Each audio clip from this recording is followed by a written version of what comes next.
You're sitting there at 3 o'clock in the morning after you realize that it's way too late to go to bed before you have to go to work, so it's like, oh, I'll just continue and watch YouTube. And then, due to the lovely, lovely thing that is the YouTube algorithm, you stumble upon a video, and you're like, huh, that looks kind of creepy and strange. Let me watch it. And then you sit there and binge watch the entire Analogue horror because you have no self-control, and you will reread it the very next day. That's me. I like to watch Analogue horror. I enjoy Analogue horror quite a bit. I love the sense of dread and, the sense that, oh, this is going to kill me in my sleep. Let's continue watching. Now, I've watched a decent amount of Analogue horror over the past few weeks.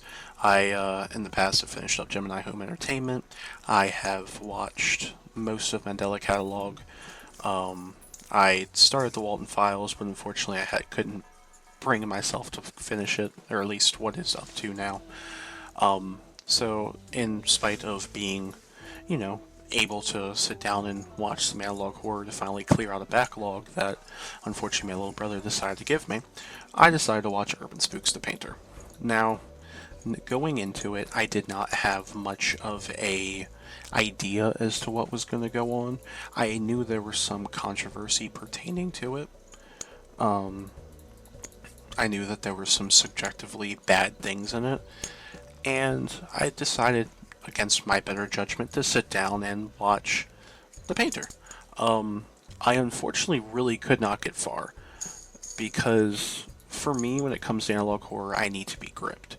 I need to be able to have a sense of not so much urgency, but I will like unease. Analogue horror, in my eyes, thrives on mystery. It thrives on an atmosphere, and it feels as though I'm watching something that me as a person should not have access to watch. The Painter, in my eyes, does not capture that. It starts with literally a really good premise initially. It begins with the police uncovering a painting resembling a missing person, and then the realism of the artwork really starts to get to you as the watcher. And with the paintings are great in terms of what they're going for. The paintings are eerie. If I remember to, I will actually put a picture of one of them.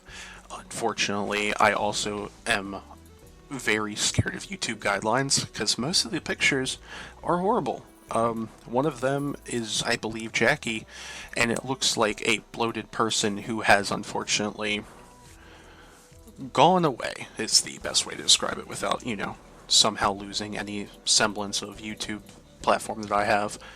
And then there's episodes like The Lighthouse, with the investigators stumbling upon a painting depicting an entire family, which is then revealed to vanish, and then, boom, they're dead, like, however many days later. And with that, to me, they had such a strong start. And it's not necessarily like something like the Mandela Catalog where you have this sense of supernatural entities. This is a real person from what we can observe. It's this sense of, I have an unease with it, but it's not the unease as I enjoy to... I'm trying to figure out the best way to word it. There's a sense of unease in not a good way. There's also a lot of subjective things in the actual horror short of itself. Things involving Kith. Thanks, One Lagoon, appreciate it. And I don't like that. There's a time and place for things like that, and I don't believe that the painter has enough of a foreground to use that to its advantage. And while some of it,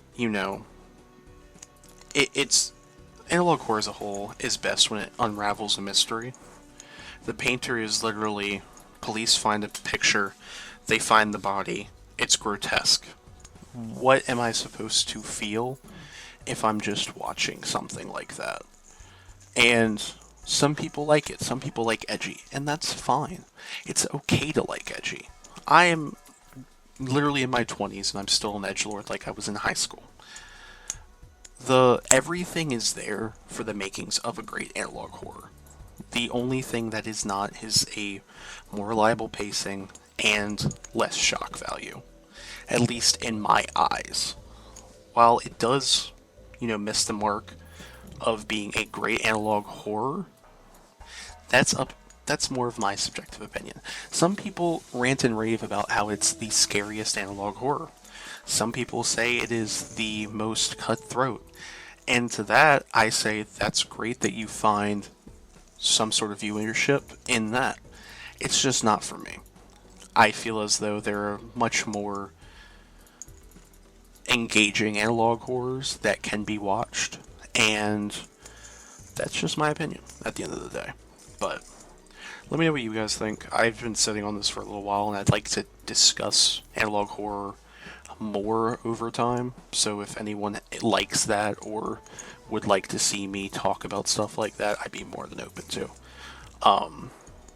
But yeah, thanks guys for listening to me rant.